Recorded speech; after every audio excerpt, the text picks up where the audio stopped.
Okay, आज हम बच्चों कर रहे हैं फिर फिफ्थ पार्ट इसका।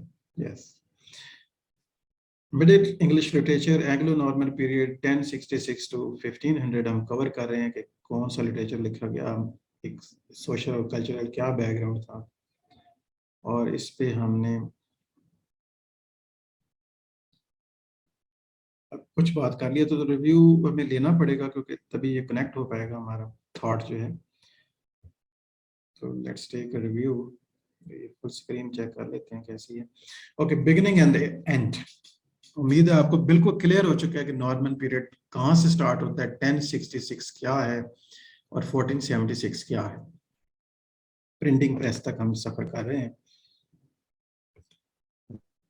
बैकग्राउंड में जो मोटी मोटी हमने बातें कर रखी हैं, हाईलाइटेड पार्ट्स अगर मैं रीड करूं तो wars of the roses, Lancastrian और यॉर्किस्ट जो क्लेमेंट्स टू द थ्रोन है उनके दरमियान होती है, और अल्टीमेट जो विक्टोरियस है हेनरी ट्यूडर डायनेस्टी स्टार्ट होती है 1485 से। इसी के साथ हम कहते हैं कि न्यू एज भी स्टार्ट होती है।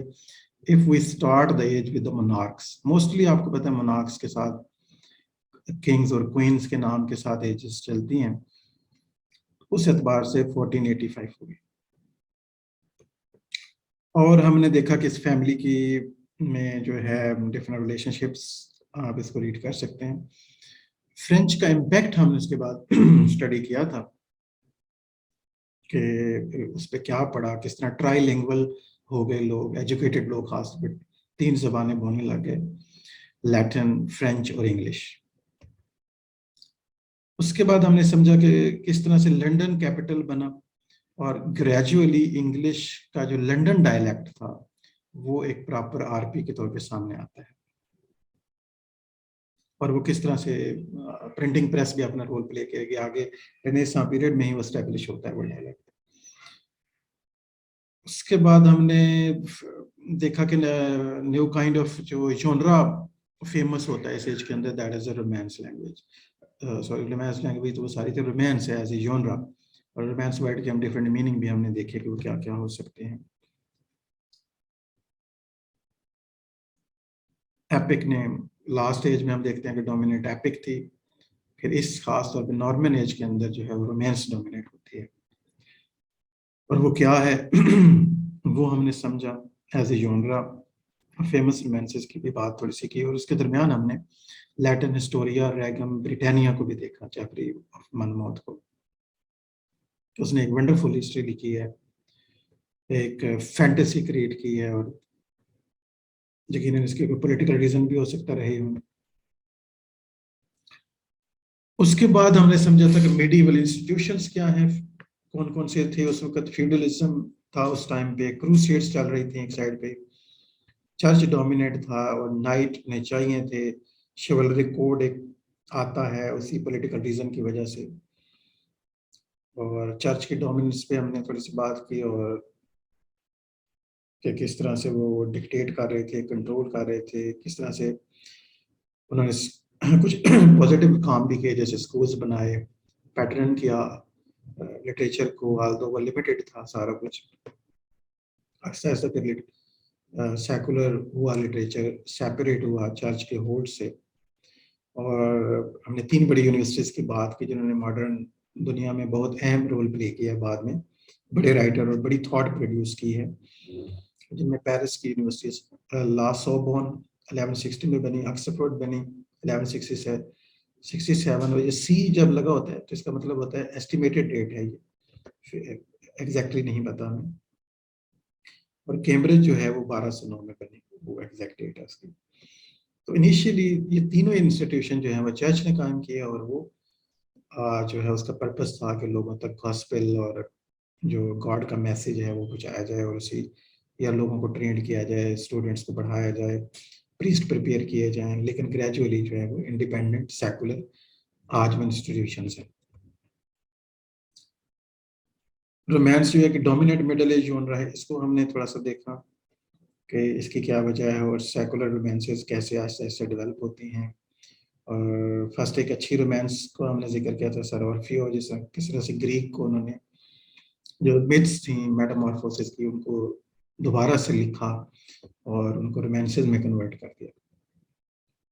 और ओल्ड एज में एक बहुत ही बेहतरीन किस्म की जो मिसाल है वो डेथ ऑफ द आर्थर है।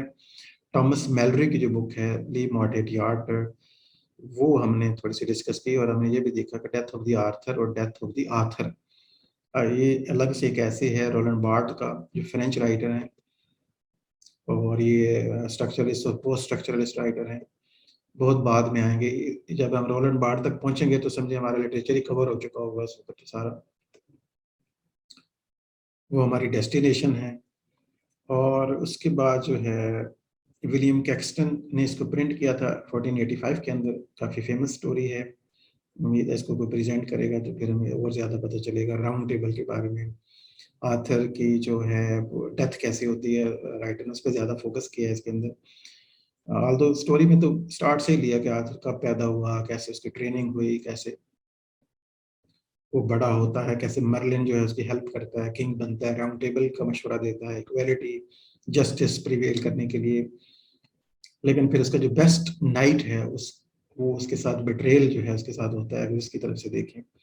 गैनेवर और लैंसलॉट का जो रिलेशनशिप है यही आखिर में प्रॉब्लम बनता है और लड़ाई बनती है, और एट द एंड जो आर्थर की अपने ही बेटे के हाथों जख्मी होकर डेथ हो जाती है। उसके बाद हमने देखा जी मिडिल एज प्रोज में जूलियन ऑफ नॉर्विच का नाम है ज़्यादा, और उन्होंने स्पिरिचुअल किस्म की राइटिंग की। जॉर्ज हर्बर्ट की तरह जो आगे आएंगे वो भी अगले टाइम के हैं। इस तरह जॉन वाइक्लिफ ने ट्रांसलेशन की, बाइबल की कंप्लीट ट्रांसलेशन की फर्स्ट टाइम। ये अलग बात है कि उन्होंने अटैक भी किया चर्च के ऊपर और अलग से कल्ट भी बनाया।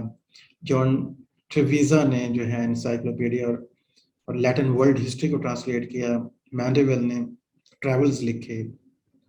ये कोई प्रोज पर बड़ा बड़ा जो हमारे सामने आता है। मिडिल एजेस की पोइट्री जो है उसको देखें तो हमारे पास लैंगलैंड, उनकी पोएम पायर्स प्लोमन, और एक एनोनिमस आथर हमारे सामने आते हैं sir given and the green night, नहीं पता किन्होंने लिखी, लेकिन पोएम बहुत एक वर्स रोमांस है, बहुत फेमस हुई क्योंकि रोमांसेस का टाइम था तो ज़्यादा रोमांसेस ही लिखी जाती थी। जॉन गॉवर हमारे पास एक बड़े पोइट हैं, लैंगलैंड, गॉवर और सर गिवेन के आथर, और चौथे हमारे पास जेफरी चौसर। गॉवर ने 3 ज़बानों में लिखा है, ये नोट करने वाले पॉइंट है हमारे पास। चौसर ने इंग्लिश में सिर्फ लिखा है और ट्रांसलेट की हैं उसने चीज़ें, फ्रेंच से भी की हैं, लैटिन से भी की हैं, फिर बाद में इंडिपेंडेंट राइटिंग की है। पायर्स प्लोमन पे भी हमने लास्ट डिस्कस कर लिया था। पायर्स मीन पीटर है और प्लोमिन मतलब एक किसान होता है। एक सिंपल सी स्टोरी है about simplicity, about truth, about values, कुछ एलिगोरिकल है। एक ड्रीम पोएम है लैंगलैंड ने लिखी थी, जहाँ पे वो एक डायडेक्टिक एलिगोरिकल स्टोरी है। इसको हमने कंपेयर किया किसी हद तक ब्रदर कारामाज़ोव के साथ। दोस्तोयेव्स्की की स्टोरी है और बनियंस पिलग्रिम्स प्रोग्रेस और एज़रा पॉन्ड्स द कैंटल्स। तो सर ग्वेन और ग्रीन नाइट की बात भी हमने कर ली थी, और कि किस तरह जो है 25 दिसंबर को क्रिसमस की डे जो अभी अभी गुजरी है, तो उसी दिन शायद हम इसको पढ़ भी रहे थे। किंग आर्थर का राउंड टेबल जो है वो लगा होता है, उसको सारे नाइट्स बैठे हैं, जब उसको चैलेंज करता है ग्रीन नाइट आके, मॉन्स्टर टाइप नाइट होता है मैजिकल।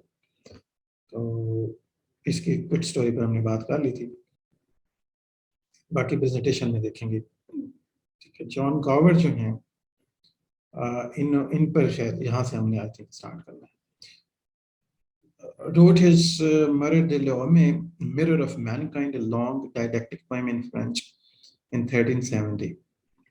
जैसे हमने अभी थोड़ी देर पहले भी पढ़ा है कि जॉन गॉवर ने 3 ज़बानों में लिखा है, ट्राइलिंगुअल एजुकेटेड एक राइटर थे। मिरर ऑफ द मैनकाइंड एक डायडेक्टिक पोएम है जो उन्होंने फ्रेंच में लिखी 1370 के अंदर। हमने जो इनके हवाले से याद रखनी है, इनकी पोएम फ्रेंच की कौन सी है, लैटिन की कौन सी और इंग्लिश की कौन सी है, ये कंफ्यूजिंग हो सकती है आपके लिए, और यहीं से सवाल आता है। So स्लाइड शो नहीं हो रही? सर स्लाइड नंबर 2 शो हो रही है। अच्छा, अभी तक वो ठीक है, हम इसको दोबारा से चेक कर लेते हैं क्यों नहीं शो हो रही। मुझे बताइएगा अभी जॉन गॉवर की आप स्लाइड शो हो रही है? जी सर, आपको हो रही है। ठीक है, चलिए हम ऐसे रख लेते हैं, वो प्रॉब्लम आता है। सो गॉवर ने मिरर ऑफ द मैनकाइंड जो लिखा है, ये फ्रेंच की पोइम है, और उनकी जो लैटिन पोइम है वो वॉक्स क्लेमेंटिस है। The voice of the one crying out it means is a Latin poem 10,265 lines.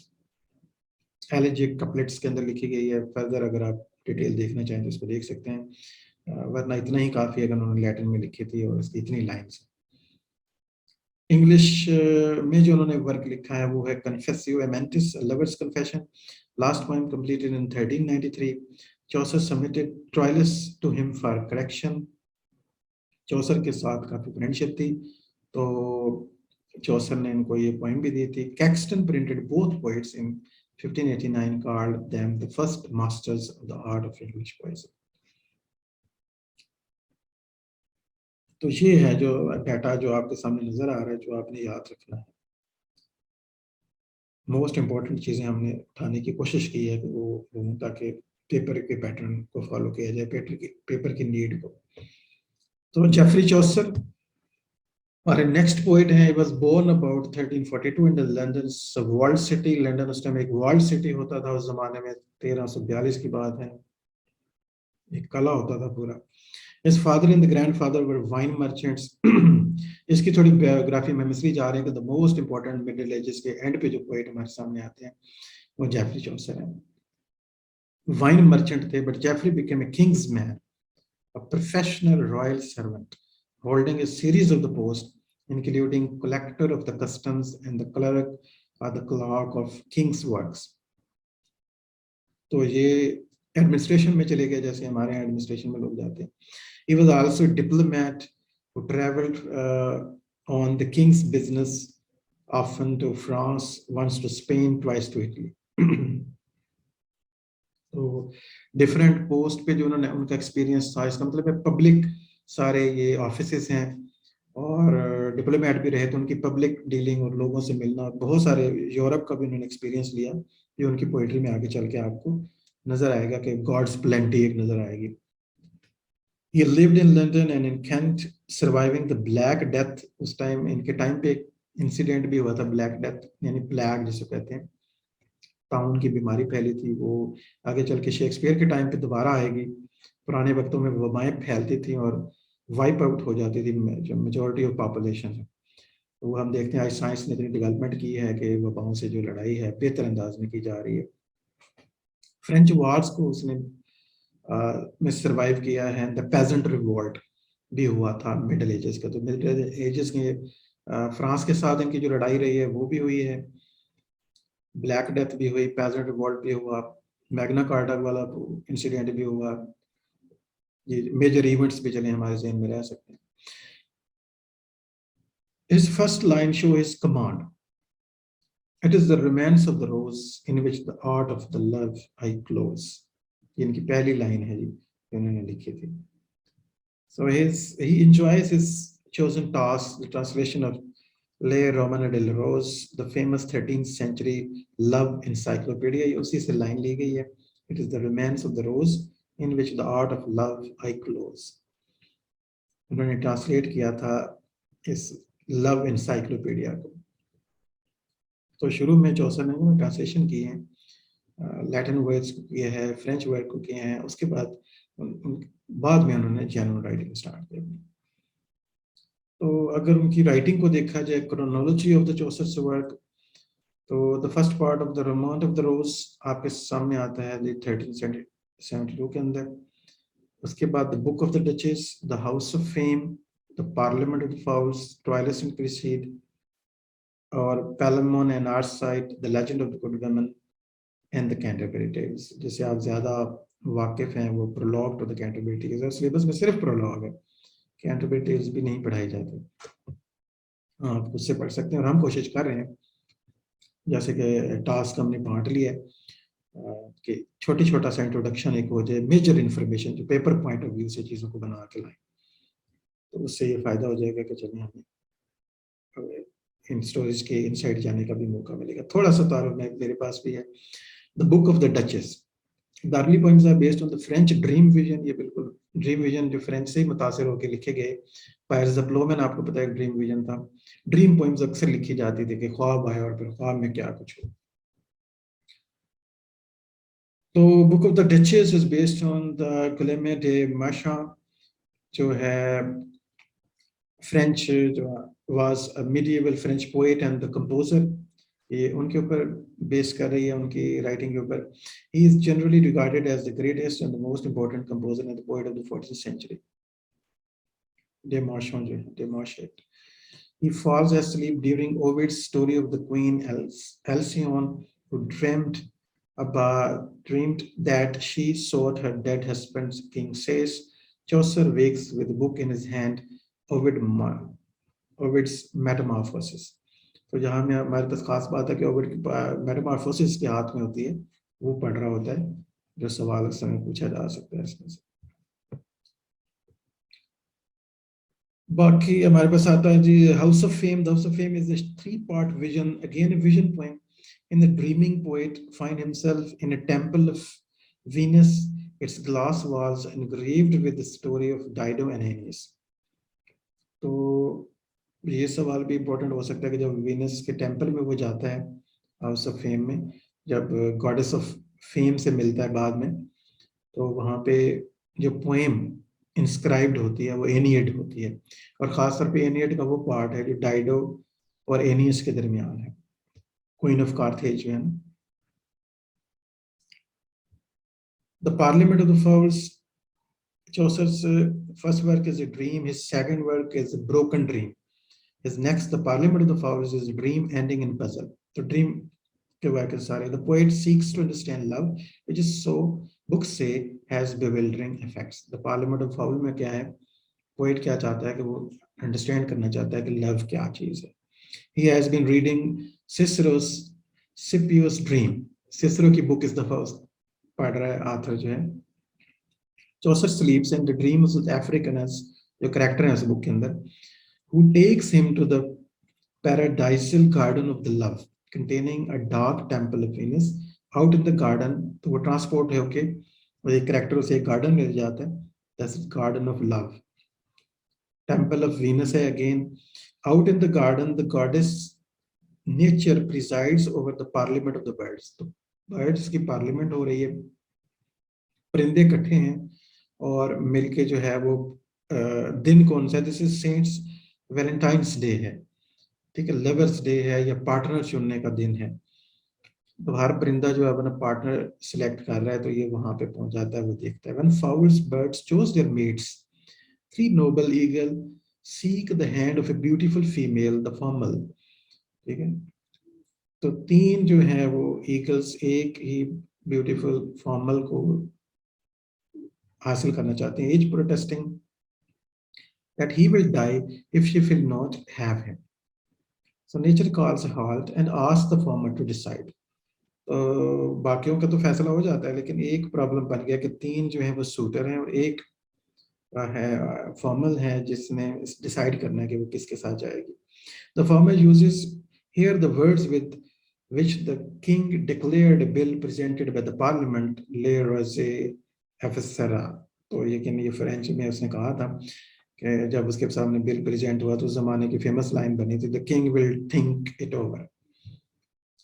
तो ये वैसे ही जवाब जो है वो पॉलिटिकल देती है फॉर्मल, कि वो सोचेगी। Nature dismisses the parliament, the birds except for the royal eagles embraces their mates. तो ईगल्स के अलावा जो है बाकी पार्टनरशिप सिलेक्ट हो जाती हैं।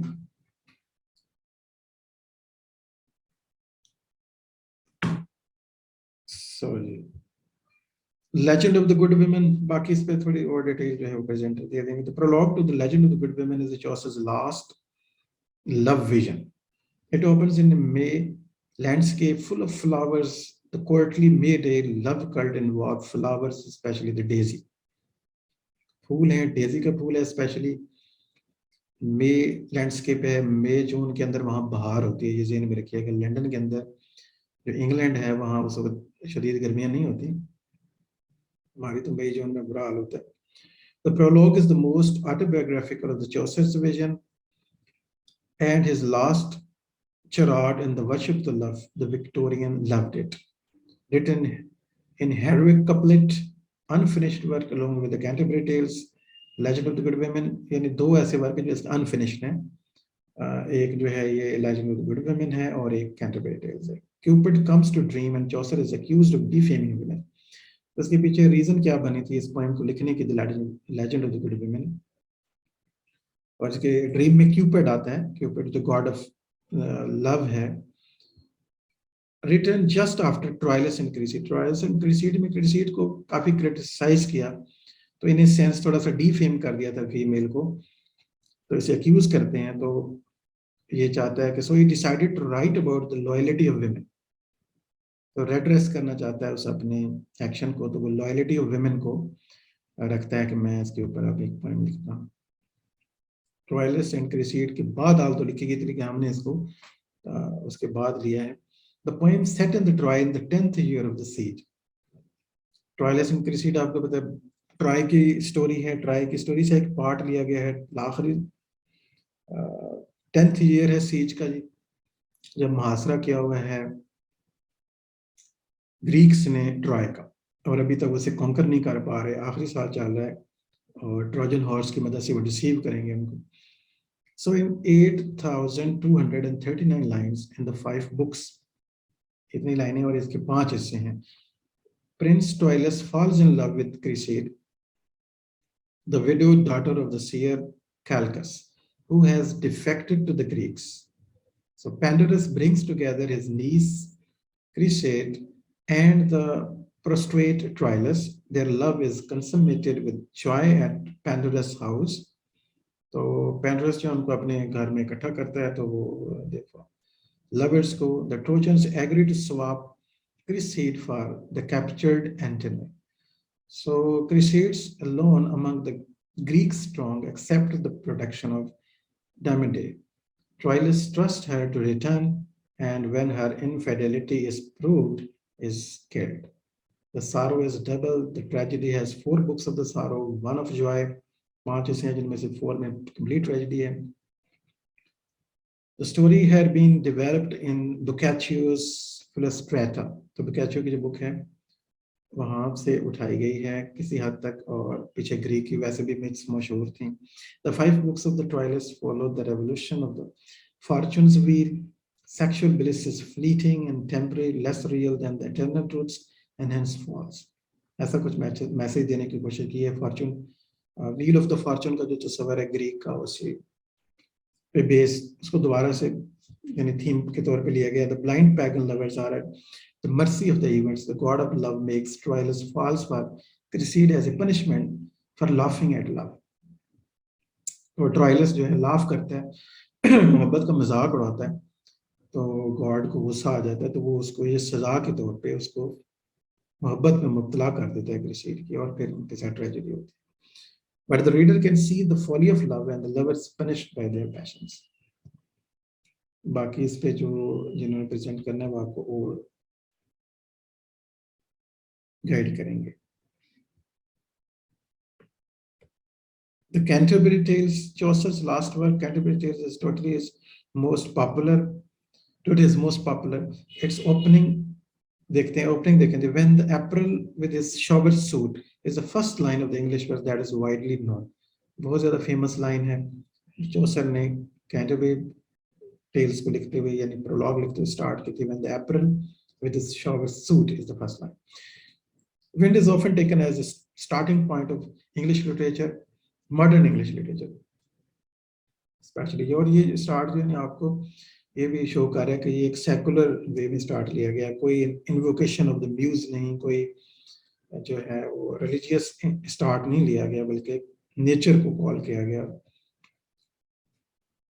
In 1922, T.S. Eliot began his lament for civilization. The wasteland with April is the cruelest month, reversing Chaucer's revelry. तो यहाँ जो चौसर सेलिब्रेट कर रहा है बाहर की आमद को, अप्रैल से वहां पे बाहर स्टार्ट होती है. When the April with shower suit, ठीक है. तो वेस्टलैंड में जो है जो पहली लाइन है, April is the cruelest month, वो आपने देखना है, इसका ताल्लुक है दोनों के दरमियान, जो टी.एस. एलियट ने लिखी थी. It would be better to take Chaucer's opening line as confirming that English poetry, already 7 centuries old, had successfully domesticated new European literary tradition. लेकिन यहाँ पे प्रॉपर लिटरेरी स्टार्ट लिया जा रहा है, फुल फ्रीडम ले रही है. जो रोमन इन्फ्लुएंस आ गया था, जो फिर चलो रोमन तो रिलीजियस इन्फ्लुएंस था, जो फ्रेंच का असर हुआ और उसके बाद ट्राइलिंगुअल हो गए, तो अब लोग इंग्लिश में तो कोई लिख ही नहीं रहा था, इसको इस काबिल नहीं समझा जा रहा था इस लैंग्वेज को. तो चौसर ने जो है बेहतरीन काम ऐसा किया है जो आज तक इसको पढ़ा जाता है. Chaucer tells how he was joined the Tabard southward by a company of sundry folk, and pilgrims were the all. Spring is the pilgrimage season in Christendom. तो इसके स्पेलिंग आपको जरा डिफरेंट लग सकते हैं, बाकी इसका साउंड जो है तकरीबन मॉडर्न इंग्लिश का ही है.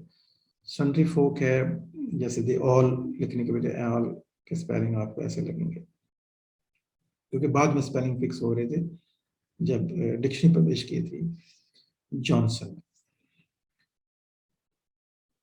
प्रोलॉग में क्या है, इसको देखते हैं. द प्रोलॉग में the इनकीपर्स proposes a tale telling game to pass the time on the 2-day ride to the shrine of Saint Thomas Becket of Canterbury. Saint Becket के मज़ार के ऊपर हाजिरी देने ये लोग जा रहे हैं, और एक रिलीजियस एक आल्दो इवेंट है, बट उससे किस तरह से ट्रीट किया है वो मॉडर्न है, उसकी हैंडलिंग मॉडर्न है. थीम आल्दो वही है पुराना मिडिल एज का, लेकिन उसका किस तरह से हैंडल किया है कि एक बिल्कुल सेकुलर तरीके से स्टार्ट लिया, और सफ़र को भी इंजॉयमेंट है, और वो स्टोरियाँ सुना के अपना टाइम जो है वो इस्तेमाल करना चाहते हैं. और each to tell 2 tales on the way and the 2 on the way back. Plan ये था कि हर बंदा 2 कहानियां सुनाएगा, जाते हुए 2 आते हुए. The teller of the 30 pilgrims tale of the best sentence, moral import, and the most solace in comfort player wins a supper at the tablet paid for the others. ये उसका रिवॉर्ड था, इनाम था, कि जो अच्छी कहानी सुनाएगा उसे सारे मिलके खाना वापसी पे खिलाएंगे टैबलेट गेम के अंदर ही. The game creates the tales. The pilgrims tell 24 tales of the popular kinds: saints, lives, moral fables, rude jokes, based fables, sermons, penitential treatises, and most often read today are the general prologue and the tales of the night. आज जो ज़्यादा famous है ना work Michael Alexander के मुताबिक, ये हम भी अब कुछ जानते हैं. तो जनरल प्रोलॉग जो हमारे सिलेबस में भी शामिल है, उसकी अलग से एक इम्पोर्टेंस है कि वो कितने खूबसूरती से लिखा गया. और जो है नाइट की tale, miller, the wife of the Bath, merchant, the Franklin, the partner, and the nun's priest tale जो है. Less often those of the cook, the reeve, the man of the law, the friar, the summoner, the clerk, the shipman, and the prioress and the side of pass. इनकी कहानियां कम मशहूर हैं और ज़्यादा famous हैं. ठीक है, ये ऊपर जो बोल्ड में हमने लिख दिए हैं, यानी नाइट की, miller, wife, Bath, merchant, Franklin, partner and nun's priest tell.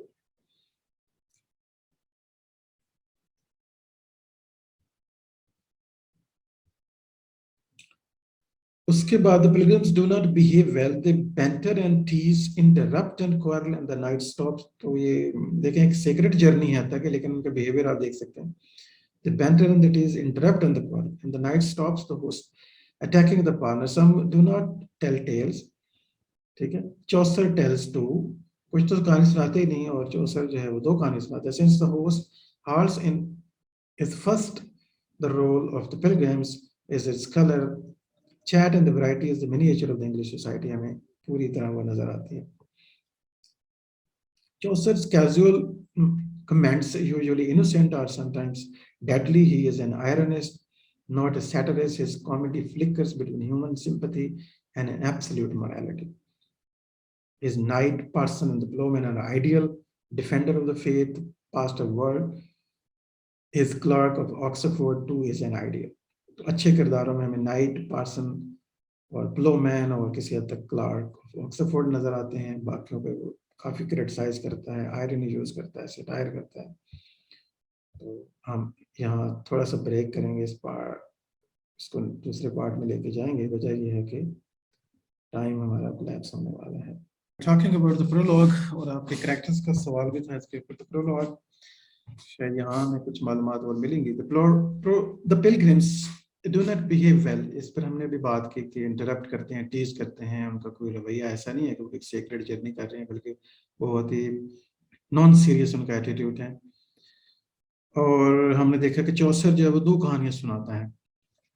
वैसे तो प्रोग्राम वो अपने प्लान के मुताबिक ही सुनाता है, क्योंकि जाते हुए 2 सुनानी थी और 2 आते हुए।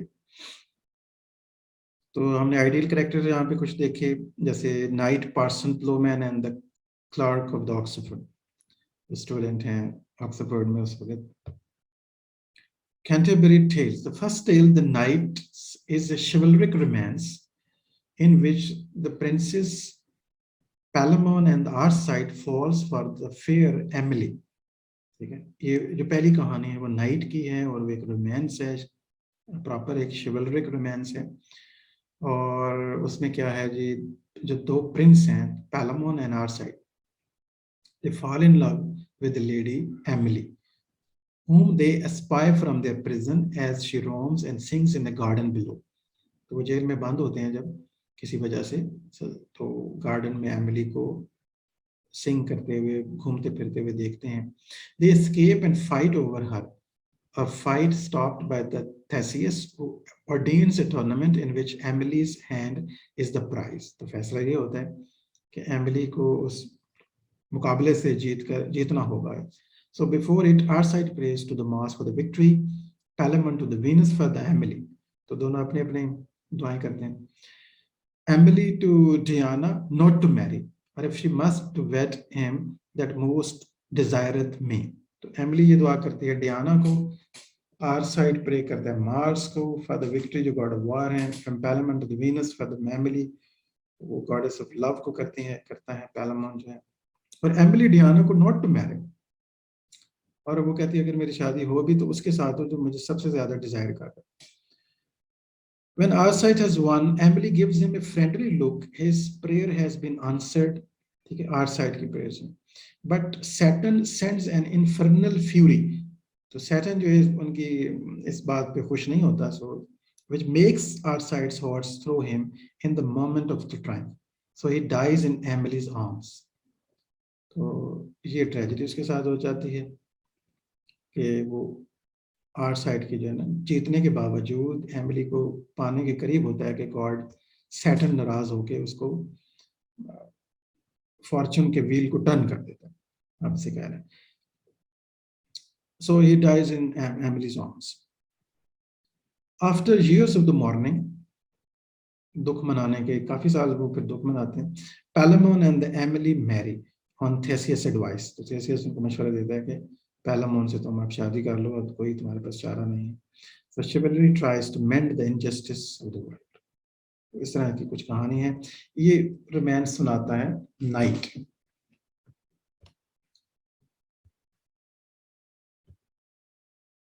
Okay, Chaucer plan to write 120 tales. अगर हम रिव्यू करें कैंटरबरी टेल्स का, तो इंपॉर्टेंट इंफॉर्मेशन नोट करने वाली है वो क्या क्या होगी। 120 कहानियों का मंसूबा था, with each person telling 2 stories on the way there and the way on the and on 2 on the way back. ठीक है, way there and the way back में 2 कहानियां, तो 4। However, only 23 were completed and the one was partially finished. लेकिन हुआ क्या, ये unfinished work है चौसर का, इसकी डेथ हो गई थी, तो 23 were completed, सिर्फ 23 कहानियां जो कंप्लीट हैं और एक partially finished है। 2 of the stories are written in prose। ठीक है, The Miller's Tale is told as a comic corrective following the sonorous seriousness of the Knight's Tale. The Physician Tale is one of the shortest of the Canterbury Tales. Physician की जो tell है वो सबसे छोटी है, but it reveals a great deal with the importance of the honor and the virginity during the Middle Ages. And there are 24 tales, of which 2, Chaucer's Tale of Malaby and the Parson's Tale, are in prose. तो prose में जो 2 कहानियां, वो एक तो चौसर की tell है, tell of मेलेबी, और एक पार्सन की टेल, ये प्रोज के अंदर है, and the rest are in verse. ठीक है, बाकी वॉइस टेल्स है। The knight's tale is the longest, जो अभी हमने थोड़ी सी डिस्कस की है, वो सबसे लंबी कहानी है। सबसे छोटी लंबी कौन सी है, 2 प्रोज में कौन सी हैं, ये भी आपको आइडिया हो गया। टोटल कितनी है, एक partially completed है. In the categories, no one wins the contest because the work was never finished. ठीक है, अगर ये पूछें कि किसने जीता था वो कॉन्टेक्स्ट, तो वो तो कंप्लीट ही नहीं हुआ था. The Parson's tale the final of the 24 stories, तो आखिरी कहानी पार्सन की है.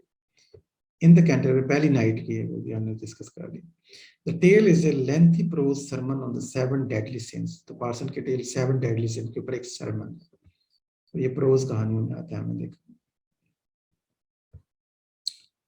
तो उम्मीद है आप ये इन्फॉर्मेशन थोड़ी याद रखने की कोशिश करेंगे. इतनी नहीं करेंगे तो टेस्ट आ रहा है, फेल हो जाएंगे.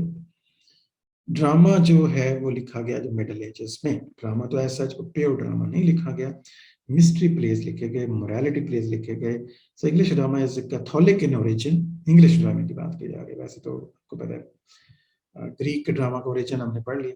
After the 10th century, liturgical drama spread over Europe, representing biblical history in Latin and local tongues. These plays are known as miracle और मिस्ट्री प्लेस. और आपको पता है सोशियो पॉलिटिकल कंडीशन क्या थी, कौन सा सिचुएशन डोमिनेट था, तो ड्रामा भी उन्हीं के कंट्रोल में था, वेरी ऑब्वियस. और वो अपना ही मैसेज ज़ाहिर पहुंचाना चाहेंगे. द मिस्ट्री प्लेस, क्योंकि जितने लोग रिलीजियस होंगे तो वो इंस्टीट्यूशन स्ट्रेंथन होता जाएगा, उसके पास पावर आ जाएगी. जैसे हमने पढ़ा था कि 70% लैंड जो है वो चर्च होल्ड करता था, तो सबसे अमीर इदारा वही था. The mystery plays were cycle of the religious dramas performed by the two guilds, crafts association of the religious kind. Drama began in church with clerics as authors and the chief players. These dramatizations of the Bible from creation to doomsday were popular. ये उनके theme थे कि Bible को dramatise किया जाए, gospels को spread किया जाए, और क्रिश्चियन और डूम्सडे वाली बातें सारी. Morality plays भी उससे मिलते जुलते हैं. Morality plays of the 15th and 16th century which showed the fate of the single human person. Although ये इंसानों पे फोकस करते हैं, लेकिन which played the traveling companies वो इसको करती थी, और उनके फेट और उनके या फिर सेंट के जो वाकयात होते हैं वो रखे जाते थे. Castles of Perseverance, dramatizing the life of the humankind from birth to death with the tournament of virtue and the vice. ठीक है, वही मोरालिटी का जो कॉन्सेप्ट है उसको लेकर. द कैसल ऑफ परसेवरेंस एक हमने मिसाल ले ली है मोरालिटी प्ले की. The morality survive in the Marlowe's Doctor Faustus. अगर आप देखें डॉक्टर फाउस्टस जिन्होंने पढ़ा, तो इस हाल तो वो मिक्सचर है, रेनेसां एलिमेंट भी है उसमें, मिडिल एजेस के जो है फार्मूला भी यूज किया गया मोरालिटी प्ले वाला. With its soliloquizing a protagonist, its good and the bad angels and its final moral. तो फाइनल एक मॉरल मैसेज है, और गुड एंड बैड एंजल, और फिर ये सारे एलिमेंट जो हैं, और फिर रेनेसां प्ले भी से साबित किया जा सकता है. उसमें कॉम्बिनेशन है, कॉम्प्लेक्स प्ले है. उस इन इंग्लिश पोइट्री के अलावा जो है ना, लंदन में जो पोइट्री हो रही थी उसे हटकर कुछ स्कॉटिश पोइट्री भी हमारे सामने आती है मिडिल एज के एंड के ऊपर. The first Scottish literature is the brush of John barber. John barber ने द ब्रस पोएम लिखी थी. The Bruce is a heroic life of the Robert the Bruce. बड़े फेमस कैरेक्टर हैं Robert the Bruce, जिन्होंने Scotland की आज़ादी के लिए इंग्लैंड के खिलाफ जंग लड़ी थी. उनके अकॉर्डिंग ये एक रेबल थे. Whose defeat of the Edward II in the 1314 made him the king of Scotland. This is a lively chronicle of freedom is a noble thing. ठीक है. उसके बाद ये Robert हेनरिसन. Robert Henryson was a schoolmaster. The Testament of the Crusade, a sequel to the Chaucer's Troilus, is his most famous work. Robert Henryson ने sequel लिखा है Chaucer's के Troilus and Crusade का, The Testament of the Crusade. तो थोड़ा सा ये information हमारे लिए इम्पोर्टेंट है कि उनका सीक्वल लिखा रॉबर्ट हेनरिसन ने. स्कॉटिश पोइट्री में आते हैं विलियम डम्बर. उसके बाद हमारे पास हैं जी लेमेंट फॉर द मैकर्स या मेकर्स, ये पोएट जैसे कहें, लेमेंट फॉर द मेकर्स, मतलब पोएट्स का लेमेंट, उन्होंने एक पोएम लिखी है. तो विलियम डम्बर, रॉबर्ट हेनरिसन और जॉन बार्बर जिन्होंने द ब्रस लिखा, द रॉबर्ट द ब्रूस के ऊपर जो कहानी लिखी है, पोइट्री की उन्होंने, एक लेंथी पोएम है वो. तो ये स्कॉटिश पोइट्री का थोड़ा सा एलिमेंट है. 3 राइटर हैं, एक एक वर्क उनका बस आपने याद रखना है. तो आ जाती है, अब क्या होता है जी, हो ये जाता है कि प्रिंटिंग प्रेस आ जाती है. Status of the law motive was much to printing by the William Caxton and the entrepreneur who had learned printing in the Cologne and the Bruges and set up his press near Westminster Abbey in 1736 में उसने अपनी press लगाई colon और से जाके Germany से सीख के आया जहाँ पे प्रिंटिंग प्रेस की इब्तिदा हुई थी। तो जो है वो लामर्ट डैथर हो गया या चौसर के वर्क्स को या अदर वर्क्स को अगर पब्लिश करता है तो एक नया दौर का आगाज होता है। Most of the 80 books he printed were religious but the first was his translation of a history of Troy. पहली बुक जो उसने पब्लिश की थी history of the Troy. He also printed a Canterbury tales in 1477। तो printing press की arrival तक हमने पहुंचना था 1066 के इवेंट से लेकर प्रिंटिंग प्रेस के आने तक। ये हमारे पास ये एज है जिसे हम कहते हैं Anglo Norman period middle ages के अंदर।